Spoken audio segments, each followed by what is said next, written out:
to clear her guilty conscience. Mad young one. Did you get many people using the hotel like that? I wouldn't have thought so. It's just that Noo was a gabbler and a talker. Who was she getting married to, if you are? Oh, jeez. Some fella from out the country. He'd be in his 40s.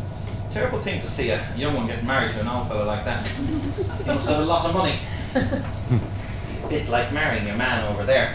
He'd have a small fortune hidden away in that garage, hoping to tap some little thing with it. Ah, isn't that right, Jack? Oh, that's my plan. Once those fellas living on their own, they'd have a big pot on the boil, and they'd throw a few scraps in every couple of days, and that'd do them. Isn't that right, Jack?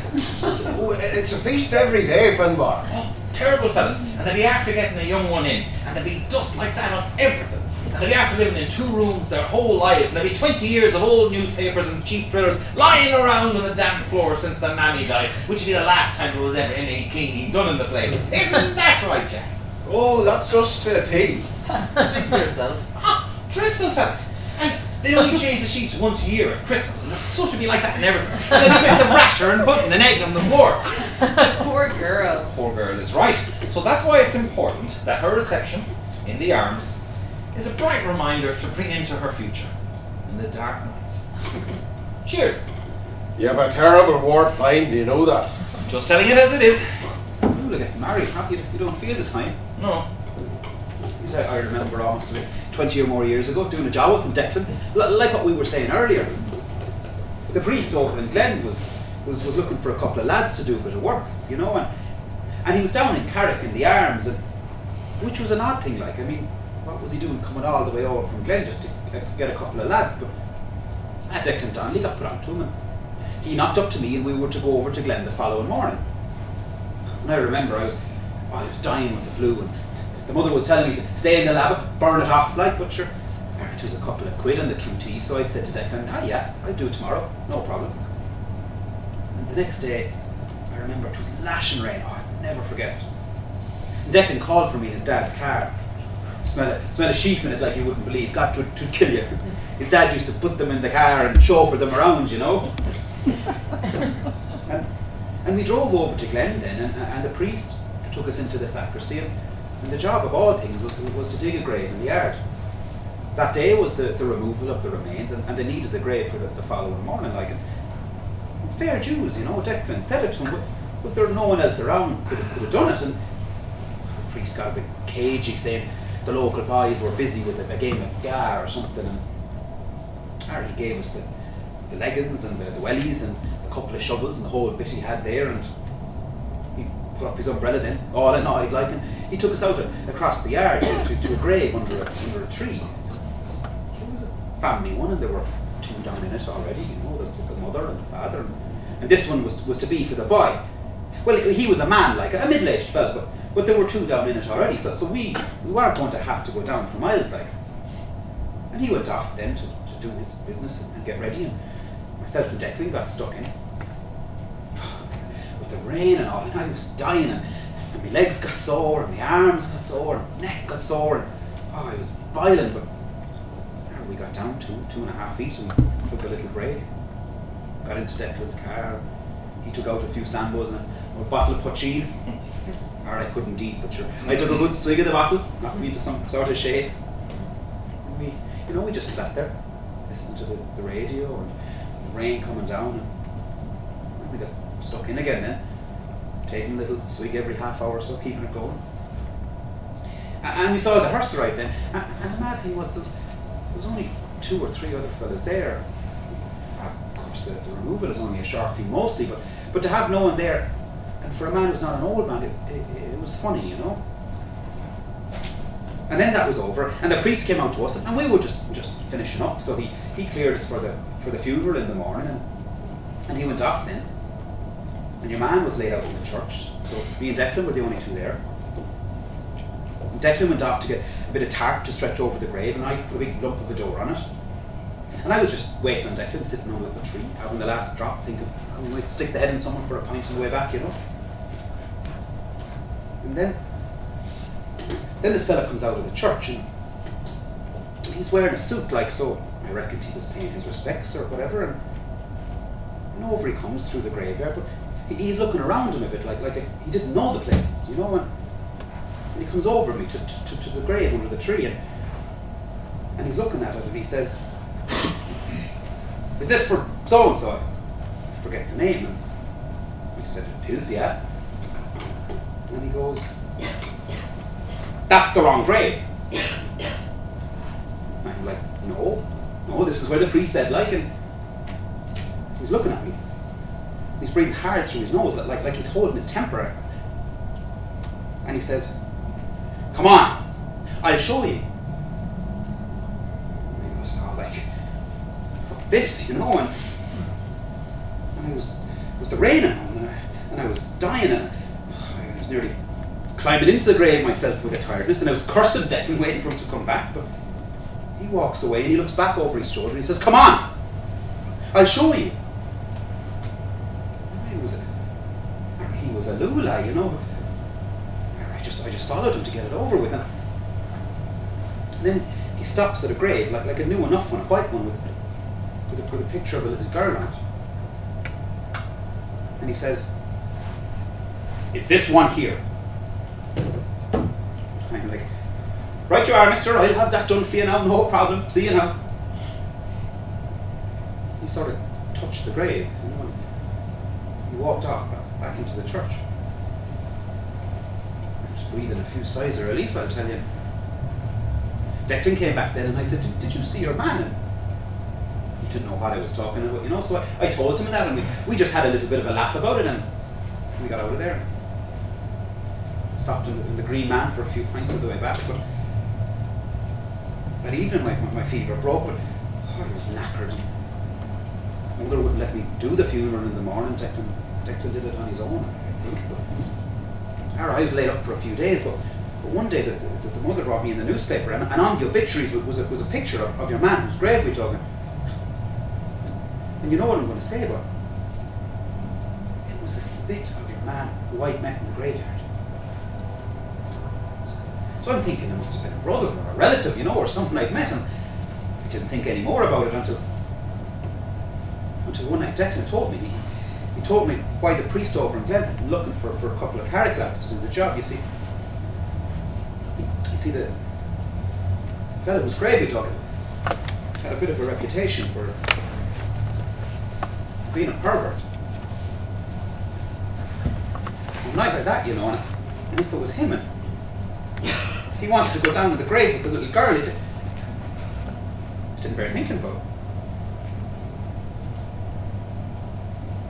It came back when you said it were Declan's girl. Jesus, Jim, that's a terrible story to be telling. Oh, we've been having a few little drinks from Dick Lennon's batch. Oh, Jesus, yeah. Firewater. Sure, that'd put a hole in the glass. Never mind, give you hallucinations. Do you think it was a hallucination, Jim? I don't know, you know, but I mean, it was a right fluke, him knowing where he wanted to be buried, and me knowing nothing about it, like. Are you alright there, Valerie? You're looking a little peaky.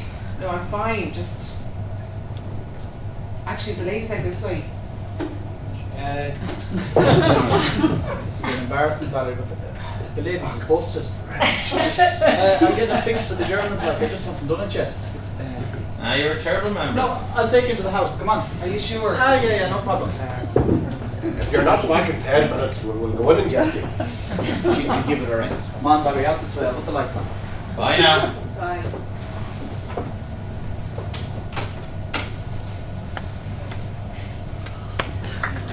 Jeez, that's some story to be telling. And to a girl like. Perverts out in that country, for fuck's sake. Like your story had nothing in it, huh? That's only old headers in it. Yeah, but you brought the whole thing up about the fairies. The fairies. She's in that house. I didn't know it was his house. I forgot it was Moore and Eland's. It was an honest mistake. Honest mistake. What? Don't be giving it the old cod now. What do you mean? Bringing her around and all. What about it? Bringing her up the head and all. Yeah. So don't be giving it the old cod now. What old cod, Jack? I'm asking you what? Come on now, boys, we'll have a Hang on a minute, Jim. What? Well, you got me to tell a story about the house she's in. I didn't know it was that house. I told you that. Whatever. And then you tell a story about the Walsh young one. You told me to tell it. What? When you gave out the bags and talked about giving them up. When you were on about it that time. But you come on. Ghosts and giving up the fags. I'm sorry, okay? What? I regret it now. But let's have no more of the stories, and that's all. I didn't think. I just said it. What would Declan Donnelly not? It's just. No, Jim. Nobody's blaming anybody. But let's just have no more of them, and that'll be it. Do you regret it now? Yeah. It's not part of the tour. No, Jack. A bit of local colour. No. Well, don't berate Jim for telling a story when you told one yourself. If that's what I did, I'm sorry. I've apologised to Jim. But that woman has moved down on her own here for some reason. I'm just trying to give her a welcome. There's obviously something going on in her life. For fuck's sake. And let's have no more of this tour guide thing. I don't like it. It's not fair. Now, I've apologised to Jim, and let's have no more of the stories. Sure, I'm married. You're the single fellas. I can't remember the last time I saw a suit on you. Oh, so now it's me. No, mate, that's enough. That's enough of that. Come on. You think I have intentions, do you? I don't know. I do. I do often wear a suit. Don't be coming in here God knows how long, thinking we're all hicks. Because you're from round here. That's not what I meant. You're taking it up the wrong way, Jack. I'm going to buy you a fucking drink and that'll be the end of it, alright? You'll not buy me a fucking drink. I'll buy you a drink. That'll be an end. That's more like it. That's more like it, man. One now, what do you have? I'm sorry, Jim. Ah, no, stop. It's forgotten. Finmore. I'll have a glass, please, Jim. You'll have a small one with that too. Jeez, I think he's trying to kill me, Jim. What do you think? Go on. Jim, A small one, Jack. you'll have a little pint with that, I think. Oh. Good man. Thought that was a hot one there for a minute. We'll say no more about it. Sure, we'll tell a few jokes when she comes back, eh? Aye. Jim, how's the mammy? You know what it is? She's just old, and everything's going on her, you know. Jason, I must call up to see her now one of these days. It'd be the time, do you think, Jim? She'd be alright getting out and having the old jar or that. Oh, don't mind her. She's the one. The only thing would be the eyes, but no, she's the one. I'm always mixing up the tablets and that, you know, but she knows exactly what she's to be taking and when, so. But I know we have the telly in that room, and she'll just listen to that and drop off, you know. That's alright then. Oh, yeah. I'm taking her out now to see her sister at the order tomorrow. That's the closed order, Jim. Yeah, they don't talk in that, you know. But the sister is 6 years older than the mammy now, you know, so. Gas. She'll be alright for the drive. Oh, she'll be knackered. Out like a light when we get back. Yeah. Yeah. This is all the original. For the house. Right. There you are. We thought we were going to have to send out a search party for you. I was having a good nosy around. Wasn't in too much of a state, no? It's tighter than I normally am. That's he's had the sisters over, is all that is, you know. I saw them having their lunch down at my place today. Don't be talking. Ooh, sensitive area. Back off there. Valerie, I don't want you to be stranded here if I'm keeping you. We can look after her. I'm grand for a while yet. Hearing you talk about all these stories tonight, it's Oh, we were done with those. We don't want any more of them. And we were just joking about it there when you're out. We won't be able to sleep in our beds tonight. We'll be all witless. no, you see, something happened to me, and just hearing you talk about it tonight, it's important to me that I'm not bananas. I mean, I'm a fairly straight down the line person. I was working. I had a good job at DCU, and I had gone back to work after having my daughter Neve. My husband, he teaches engineering at DCU also, and we had Neve in 1988, and I went back to work when she was 5, you know, like when she started school. And we used to live with Daniel's parents, like my husband's parents, and Daniel's mother used to pick her up from school, and I collect her after work. And last year she was dying to learn how to swim, you know. And the school had a thing, like they'd take the school down to CRC in Clontarf on Wednesdays, and she was learning very well, you know. She loved the water. She couldn't wait for Wednesdays and swimming, and Daniel used to take her to pool on Saturdays and everything. But for such a bright, outgoing, happy girl, she's big. She had a problem sleeping at night, like she was afraid of the dark.